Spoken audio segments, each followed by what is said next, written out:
औज़ुबिल्लाहिमिनश्शैतानिर्रजीम बिस्मिल्लाहिर्रहमानिर्रहीम। Dear students, अस्सलाम वालेकुम। आज का हमारा टॉपिक है osmo regulation in different environments. तो यहाँ पे 3 एनवायरनमेंट डिस्कस की गई हैं एनिमल्स के रेफरेंस से। एक मैरीन, दूसरी फ्रेश वाटर और तीसरी टेरेस्ट्रियल। मैरीन में मोस्ट मैरीन इनवर्टिब्रेट्स ये ऑस्मो कन्फॉर्मर हैं और दूसरे जो है वो ऑस्मो रेगुलेटर्स हैं। जैसे हमने पिछले टॉपिक में पढ़ा था कि ये 2 तरह के हैं। एक ऑस्मो कन्फॉर्मर जो अपने इंटरनल एनवायरनमेंट को एक्सटर्नल एनवायरनमेंट के साथ आइसोटोनिक कर लेते हैं, तो इनको ऑस्मो कन्फॉर्मर्स कहते हैं। और जो अपनी इंटरनल एनवायरनमेंट को एक्सटर्नल एनवायरनमेंट से मुख्तलिफ रखते हैं और डिफरेंट मैकेनिज्म अडॉप्ट करते हैं अपनी इंटरनल एनवायरनमेंट को मेंटेन करने के लिए, इनको ऑस्मो रेगुलेटर्स कहते हैं। तो पहले वाला जो है मैरीन, जिसमें ऑस्मो कन्फॉर्मर्स आ जाते हैं, ये इनवर्टिब्रेट्स हैं मोस्टली, जिसमें वर्म्स आ जाते हैं, क्रस्टेशियंस यानी इंसेक्ट्स वगैरह, क्रैब्स, प्रॉन्स वगैरह आ जाते हैं, स्पाइडर्स आ जाती हैं। ये सारे रीढ़ की हड्डी के बगैर वाले जानवर है, ये इनवर्टिब्रेट्स कहलाते हैं। यहाँ पे जो एग्जांपल दी है वो हैग फिश की है। ये आइसोटोनिक है इसकी इंटरनल एनवायरनमेंट सराउंडिंग सी वाटर से।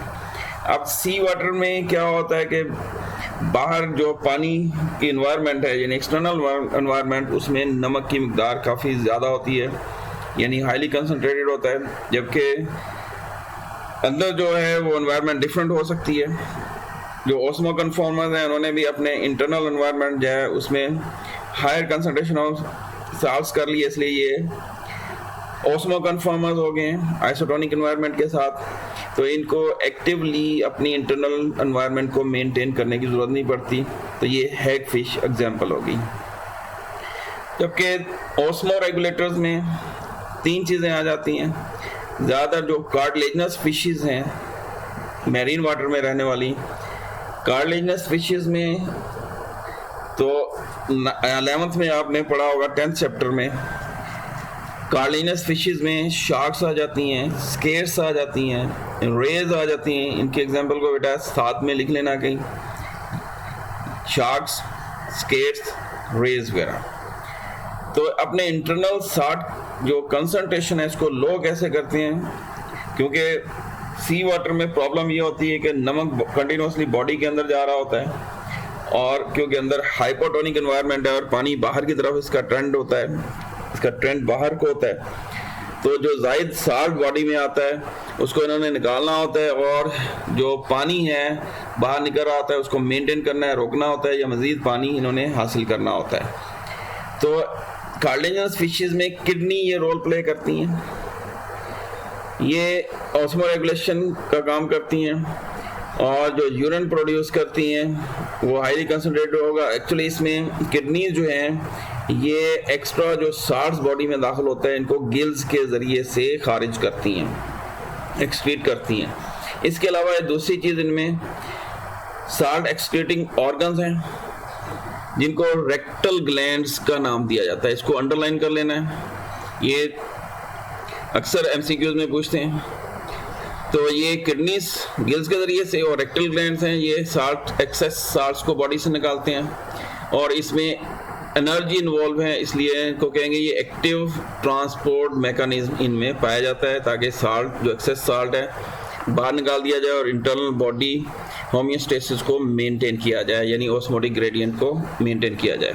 फिर दूसरी चीज़ मैकेनिज्म दूसरी तरह का जो आ जाता है, तो ये मछलियाँ जो हैं ये फिशेस लो साल्ट को बॉडी में मेंटेन करती हैं अपनी हाइपोटोनिक इंटरनल एनवायरनमेंट को, किसके अगेंस्ट, हाइपोटोनिक एक्सटर्नल एनवायरनमेंट जो सी वाटर की वजह से है उसके अगेंस्ट ये मेंटेन करती हैं।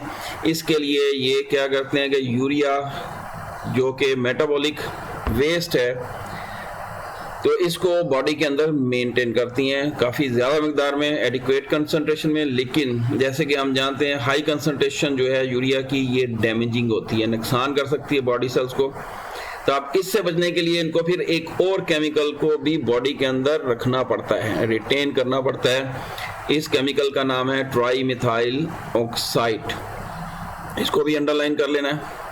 एक्चुअली ये बॉडी सेल्स को, टिश्यूज को यूरिया की डैमेज से बचाता है। ये दो तरह की होगी, दूसरी टाइप। तीसरी फिर बोनी फिशेस आ जाती हैं। एक्चुअली इनके अबावजात फ्रेश वाटर में रहते थे, झीलों में, दरियाओं में। ये उनके डिसेंडेंट्स हैं, कह लें उनके बच्चे हैं, और खुद इनके बावजात या एंसेस्टर जो हैं वो फ्रेश वाटर में थे, लेकिन अब ये मैरीन वाटर में कॉन्स्टेंटली रह गए हैं, नमकीन पानी में रहते हैं, समुद्रों में। अब इनके अंदर जो ज़्यादा साल्ट जाता है बॉडी के, इनकी हाइपोटोनिक इंटरनल बॉडी कंडीशन को ये डिस्टर्ब कर सकता है। इसको इन्होंने अब कैसे मेंटेन करना है, इसके लिए भी इन्होंने अपना एक मैकेनिज्म डेवलप किया है। ये मछलियाँ क्या करती हैं कि पानी पीती हैं, नमकीन सी वाटर को लार्ज अमाउंट में पी जाती हैं। फिर इनकी किडनीज एक्चुअली फिल्टर करती है, इस नमक को अलग करती है, पानी को बॉडी के अंदर ही रहने देती है, रीअब्जॉर्प्शन में पानी के अंदर ही मेंटेन करती है पानी को बॉडी के अंदर। और जो एक्सेस साल्ट है उससे ये हाईली कंसंट्रेटेड यूरिन प्रोड्यूस करते हैं, जिसमें बहुत ज़्यादा मकदार में साल्ट होता है, और इसको बॉडी से रिमूव करते हैं, यानी एक्सेस साल्ट को एक्सक्रीट करते हैं विद मिनिमम वाटर लॉस के साथ। तो ये तीन तरह के मैकेनिज्म यहाँ पे डिस्कस हुए हैं। अब ये ऑस्मोरेगुलेशन यानी नमक और पानी की कंसंट्रेशन बॉडी के अंदर मेंटेन करना क्यों ज़रूरी है? तो इसके लिए ये कि ये एनेबल करती है, एनिमल्स को काबिल बनाती है कि ये एनिमल्स बहुत ज़्यादा मुख्तलिफ जगहों, मुख्तलिफ हालात में, हैबिटेट्स में ये अपने आप को ज़िंदा रख सकते हैं, यानी to distribute themselves in wide range of habitats. फिर ये था मैरीन का। दूसरा है फ्रेश वाटर, यानी ताज़ा पानी के जानवर, झीलों, दरिया में रहने वाले। तो यहाँ पे क्या प्रॉब्लम होती है, बाहर पानी ज़्यादा है, मतलब हाइपोटोनिक है। अब बाहर वाली बॉडी के इंटरनल कंडीशन की निस्बत हाइपोटोनिक है, तो बॉडी हाइपरटोनिक होगी। अब प्रॉब्लम क्या होगा कि बाहर वाला ज़्यादा पानी की कंसंट्रेशन है, बॉडी के अंदर की तरफ आएगा पानी, और बॉडी के साथ